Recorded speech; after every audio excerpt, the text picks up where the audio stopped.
curious about where the sport of basketball was originally invented? Who had an influence on why or how it was created? It all circles back to one man in specific, and this man's name is James Naismith. James Naismith is known as the inventor of basketball and created the sport in the year of 1891.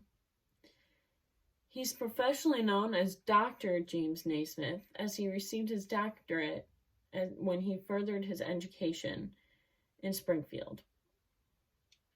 Naismith is originally from Ontario, Canada, but made the move to Springfield, Maryland to receive his doctorate degree and become a graduate student. Naismith was 31 years old when he came up with the sport, and at the time was an instructor and a graduate student at Springfield College. He wasn't always at Springfield College. He originally came from Presbyterian College, which was in Montreal. In Montreal, he received his theology degree. Now, why exactly did he go from theology to physical education and instructing students? There's quite an explanation to that. In these photos, Springfield College is shown down below, and Presbyterian College is shown over here. Now, the reasons why he moved. James Naismith had a passion and extreme love for athletics in general. He loved everything about it. Playing, coaching, coming up with the rules of the game. He was all about it all the time. He went on to study physical education at Springfield College, which was also known as the International YMCA Training School. Under a certain individual there, by the name of Luther Halsey Gulick, shown over here, he was then tasked by him to create a game with a few specific requirements.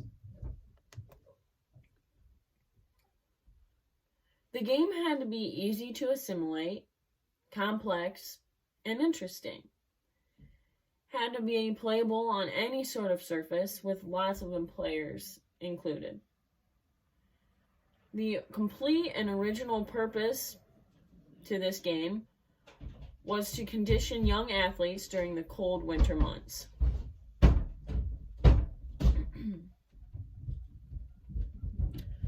Now, this sport couldn't be as rough as things such as wrestling and football. He didn't want anyone else risking breaking bones as they have in the past. There were 13 original rules to Naismith's game of basketball, and those included 9 players per side, the exception of fouls, a referee to judge the game and make calls, and then 2 15-minute halves.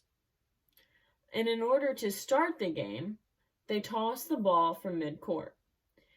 And in this image here, you can see a little illustration of Naismith himself, and then the peach baskets on each end, and the players even climbing a stepladder to score on that end, and then a few of them running around in the middle, the jump ball occurring here. Compared to basketball today, there have been a lot of changes made. Now, 125 years ago, Naismith decided that any amount could play, and Gulick also made this executive decision. Nowadays, there's only 5 players per each team allowed. It's kind of interesting also, I had never known, but back in those days, there was only 1 point for each score, which kind of makes sense. Now, 2 points for each basket that's made. As shown in the last illustration and in the beginning image, peach baskets were used for hoops. And now, the regular standard basketball hoops are on each end of the gymnasium used for games. Now, here's a big difference between basketball then and basketball now. Naismith really had a passion for his players. He really valued them for their morals and their values that they held.